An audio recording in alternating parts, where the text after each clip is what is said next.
I graduate college. At that time, I'd figured out how to start getting paid to play frat parties and sorority events. And so I'm in college getting paid to go to other schools' frat parties. And it was the best job ever. And making good cash money too. And you fast forward and like college kids start getting married, and then we started playing some wedding receptions, and it was making a great living just doing the cover band thing and trying to write songs.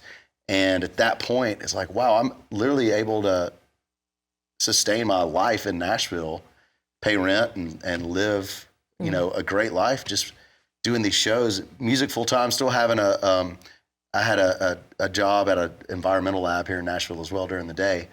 But I got to a point where I'm like, why do I have that job? Right, Let's open our days up and start really trying to write more songs.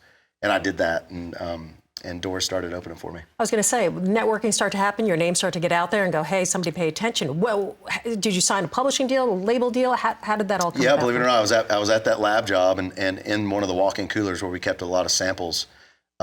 Just to hint on this, I was testing sewage. Was what I was working I do remember on. that story. Yeah, so and I thought, how? I was literally in a walk-in cooler with a bunch of samples of sewage, and I get a call. I don't recognize the number, voicemail. Listen to the voicemail, still in the cooler, so I don't get caught.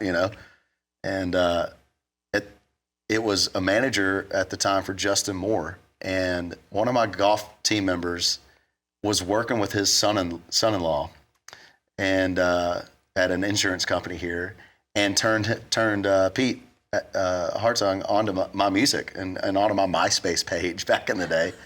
And he's like, I'm a huge fan. I'd love to meet you. So I took that meeting, and within a couple of weeks, I was here on Music Row in Big Machine, that label, and freaking out, having played my original songs for the record label of Taylor Swift at the time. The biggest of the biggest. Did you have Cowboys and Angels at the time? No, I hadn't written Cowboys and Angels yet. I left that meeting with an offer for a record deal and a publishing deal. It was kind of crazy whirlwind.